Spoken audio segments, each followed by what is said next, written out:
Last दो lecture के अंदर हम डिस्कस कर चुके हैं दो ही बातों को, जिसमें विस्कासिटी, ड्रैग फोर्स और टर्मिनल वेलोसिटी थी।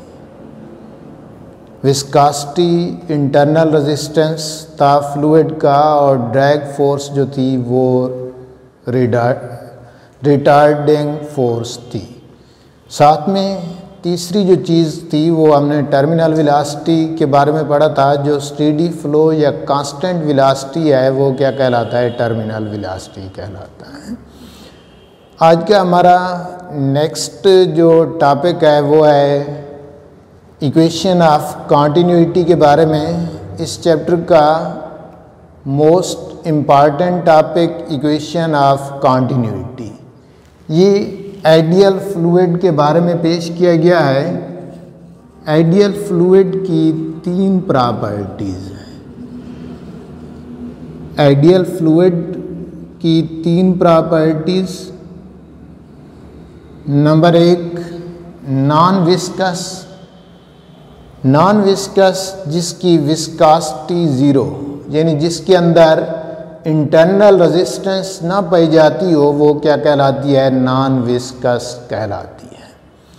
नंबर दो, इनकम्प्रेसिबल फ्लूइड है। इनकम्प्रेसिबल फ्लूइड मीन जिसकी डेंसिटी क्या हो? कांस्टेंट हो।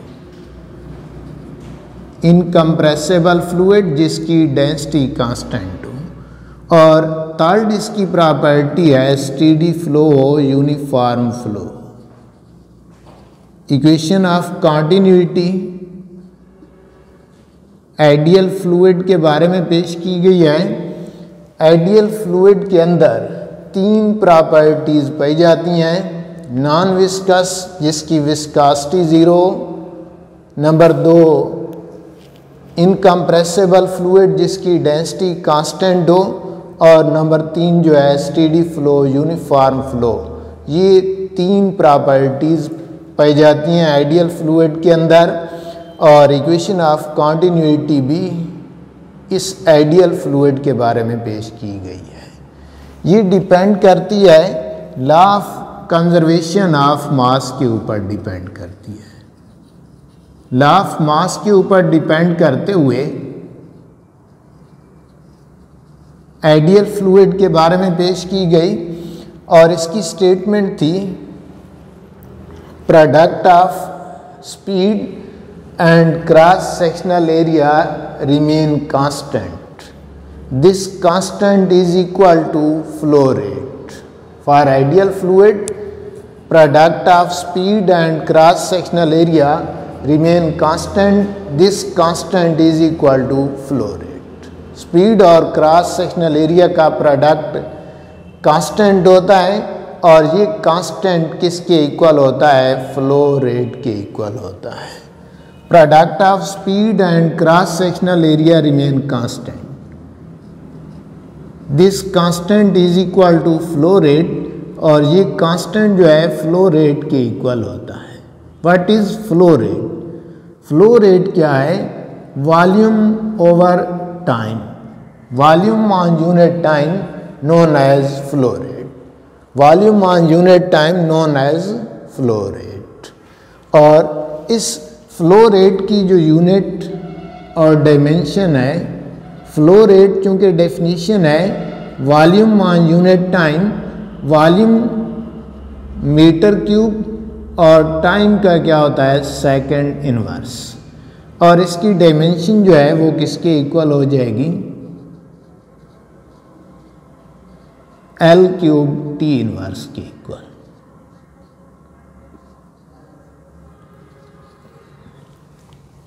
और ये डायमेंशन सम टाइम जो है इक्वेशन ऑफ कंटिन्यूटी की पूछी जाती है, क्योंकि ये रिजल्ट भी flow rate equation of continuity का है।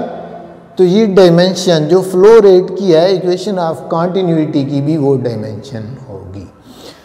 क्योंकि हम पढ़ चुके हैं कि ये आइडियल फ्लूइड के बारे में पेश की गई है और इसमें प्रोडक्ट ऑफ स्पीड और cross sectional area remain constant. इसी बात को हम प्रूव करते हैं। इसको प्रूव करते हुए सपोज हमारे पास एक पाइप है जिस पाइप का क्रॉस सेक्शनल एरिया यूनिफॉर्म है।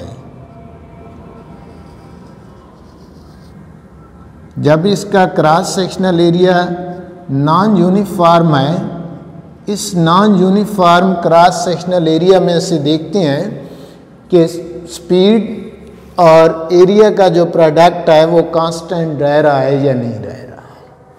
सपोज इस लोअर पॉइंट के ऊपर इसे हम पॉइंट ए का नाम दे देते हैं और इस अपर पॉइंट के ऊपर इसे पॉइंट बी का नाम दे देते हैं।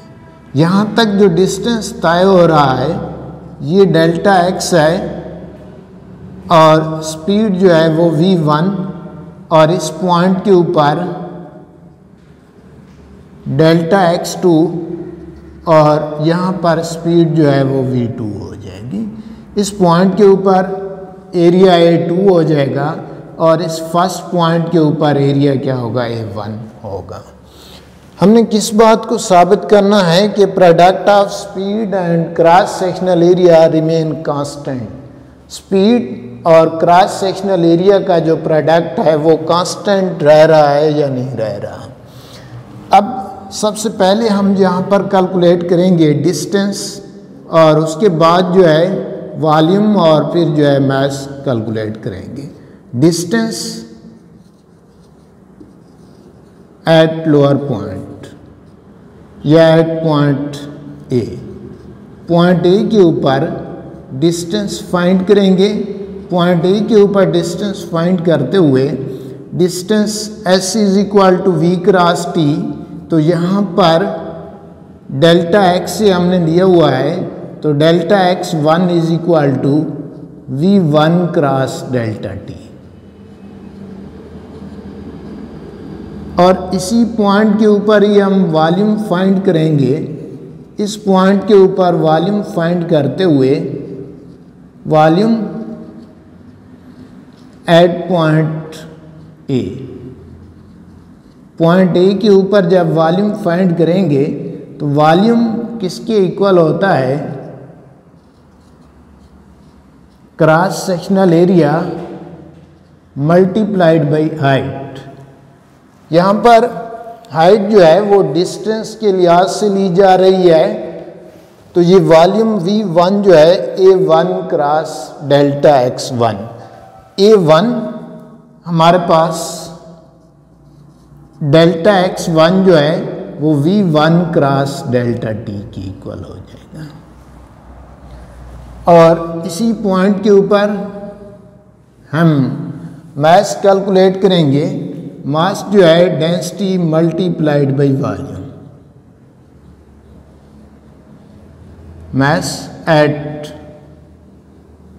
पॉइंट ए, पॉइंट ए के ऊपर जो है मास किस चीज़ के इक्वल होगा, delta m1 is equal to density multiplied by volume. यहाँ पर वॉल्यूम की वैल्यू पुट करेंगे। यहाँ वॉल्यूम पुट करते हुए वॉल्यूम है हमारे पास A1 v1 cross delta T, तो ये मास हमारे पास हो जाएगी density multiplied by A1 v1 multiplied by delta T. अब ये सारी चीज़ें हम सेकंड पॉइंट के ऊपर कैलकुलेट करेंगे। सेकंड पॉइंट को हमने पॉइंट बी का नाम दिया हुआ है, क्योंकि सिर्फ नाम चेंज हो जाएंगे, रिज़ल्ट सारे क्या रहेंगे जो पहले हम कैलकुलेट कर चुके हैं वही रिज़ल्ट रहेंगे। अब पहले हमने डिस्टेंस कैलकुलेट किया है, अब यहाँ भी सेकंड पॉइंट के ऊपर पहले हम डिस्टेंस कैलकुलेट करेंगे, उसके बाद जो है हम दूसरी चीज़ फाइंड करेंगे। Distance at point B, point B के ऊपर जो डिस्टेंस है वो किसके इक्वल है, पॉइंट बी के ऊपर distance s is equal to v cross t. यहाँ पर उस डिस्टेंस को हमने डेल्टा x से ज़ाहिर किया हुआ है, तो v2 क्रॉस डेल्टा t के इक्वल हो जाएगा। और वॉल्यूम फाइंड करेंगे, volume at point B. Point B के ऊपर वॉल्यूम फाइंड करते हुए V2 जो है A2 delta x2, delta x2 की वैल्यू है V2 cross delta t, A2 V2 cross delta t के इक्वल। और इसी पॉइंट के ऊपर हम मास फाइंड करेंगे, इसी पॉइंट के ऊपर मास फाइंड करते हुए mass at point B, point B के ऊपर जब हम मास फाइंड करेंगे delta m2 is equal to density multiplied by volume. अब डेंसिटी वैसे ही रहेगी और वॉल्यूम की वैल्यू कितनी है A2 V2 cross delta t। हम पहले ही डिस्कस कर चुके हैं कि इक्वेशन ऑफ कॉन्टिन्यूटी डिपेंड करती है law of conservation of mass के ऊपर। Law of conservation of mass के ऊपर डिपेंड करते हुए मास जो है हर पॉइंट के ऊपर क्या रहेगा, सेम रहेगा। जब मास हर पॉइंट के ऊपर सेम रहेगा तो delta m1 is equal to delta m2, delta m1 delta m2 के इक्वल। अब डेल्टा m1 की वैल्यू हमारे पास ρ1 A1 V1 cross delta t और डेल्टा m2 की value ρ2 A2 V2 cross delta t। यहाँ पर वैल्यू पुट करेंगे, यहाँ पर पुट करते हुए ρ1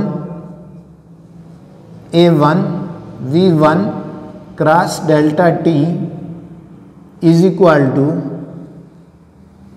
ρ2 A2 V2 cross delta t। Delta t से डेल्टा t कैंसल। डेंसिटी, चूंकि हम इसमें पढ़ चुके हैं आइडियल फ्लूइड की प्रॉपर्टीज के अंदर इनकम्प्रेसिबल फ्लूइड होना चाहिए और इनकम्प्रेसिबल फ्लूइड के अंदर ये प्रॉपर्टी की डेंसिटी क्या रहती है, कांस्टेंट। जब डेंसिटी कांस्टेंट है तो ρ1 ρ2 के इक्वल है, ρ1 और ρ2 जब आपस में इक्वल है तो हम इसको लिख सकते हैं A1 V1 is equal to A2 V2। और ये बात ही हमने स्टेटमेंट के अंदर की कि product of speed and cross sectional area remain constant. Speed और क्रॉस सेक्शनल एरिया का जो प्रोडक्ट है वो कांस्टेंट रहता है, तो इसका रिजल्ट भी वही आया हमारे पास AV is equal to constant. AV जो है वो कांस्टेंट रहेगा। और साथ में ये बात भी की है कि product of speed and cross sectional area remain constant, this constant is equal to flow rate. अगर इसी बात को हम फ्लो रेट के इक्वल साबित करना चाहें तो हम इसको प्रूव भी कर सकते हैं। AV इज इक्वल टू, यहाँ पर velocity distance over time, A delta x over t और A डेल्टा x किसके इक्वल हो जाएगा, वॉल्यूम के इक्वल हो जाएगा। तो ये हमारे पास साबित हो गया।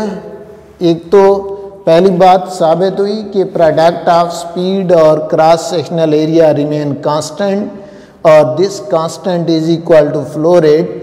और फ्लो रेट की डेफिनेशन क्या है, वॉल्यूम ओवर यूनिट टाइम। तो ये वॉल्यूम ओवर यूनिट टाइम के इक्वल प्रूव हो गया। Equation of continuity, equation of continuity जो है वो आइडियल फ्लूइड के बारे में पेश की गई है। आइडियल फ्लूइड के अंदर तीन प्रॉपर्टीज। फर्स्ट प्रॉपर्टी ये है कि इसकी डेंसिटी कांस्टेंट, जिसे हम कहते हैं कि incompressible fluid. Second property non viscous, इसकी विस्कासिटी क्या होती है, 0 होती है। और थर्ड प्रॉपर्टी है स्टेडी फ्लो के यूनिफॉर्म फ्लो रखेगा। इक्वेशन ऑफ कंटिन्यूटी का जो डिपेंड है वो law of conservation of mass के ऊपर है। Law of conservation of mass के ऊपर डिपेंड करते हुए आइडियल फ्लूइड के बारे में जो इसकी स्टेटमेंट थी, product of speed and cross sectional area remain constant, या दूसरे लफ्ज़ों में हम कह सकते हैं for non viscous incompressible and steady flow product of speed and cross sectional area remain constant, this constant is equal to flow rate. Flow rate क्या है, वॉल्यूम ओवर यूनिट टाइम, और इसकी unit metre cube second inverse और dimension L cube T inverse के equal हो जाएगी। Suppose हमारे पास एक non uniform cross sectional area का पाइप है, उस non uniform cross sectional area के पाइप में से कोई भी आइडियल फ्लूइड फ्लो कर रहा है। हमने इसके दो डिफरेंट पॉइंट लिए, एक पॉइंट ए और दूसरा पॉइंट क्या लिया, बी लिया। पॉइंट ए के ऊपर distance s is equal to v cross t, जो कि यहाँ पर डेल्टा एक्स 1 से ज़ाहिर किया हुआ है, delta X 1 is equal to V 1 cross T. और volume at point A, volume cross sectional area multiplied by height. यहाँ पर हाइट जो है वो डिस्टेंस के लिहाज से ली गई है, A1 डेल्टा x1, यहाँ पर डेल्टा x1 की कीमत A1 V1 cross delta T. और इसी पॉइंट के ऊपर, ए पॉइंट के ऊपर हमने मास फाइंड की, density multiplied by volume, volume की वैल्यू क्या है, A1 V1 cross delta T. और ये सारे जो पॉइंट हैं वो दूसरे पॉइंट बी के ऊपर कैलकुलेट किए, वहाँ भी ऐसे ही है, delta x2 is equal to V2 cross delta T. और वॉल्यूम एट पॉइंट बी के ऊपर A2 delta x2 A2 V2 cross delta T. Mass at point B के ऊपर density multiplied by volume ρ2 A2 V2 cross delta T. इसकी statement में पढ़ चुके हैं कि ये डिपेंड करता है law of conservation of mass के ऊपर। Law of conservation of mass के ऊपर डिपेंड करते हुए फर्स्ट और सेकंड पॉइंट या पॉइंट ए और पॉइंट बी के ऊपर मास जो है वो सेम रहेगा। यहाँ पर वैल्यू पुट करते हुए ये हमारे पास डेल्टा m1 की वैल्यू है, ρ1 A1 V1 cross delta T. और ये हमारे पास सेकंड पॉइंट की वैल्यू है ρ2 A2 V2 cross delta T.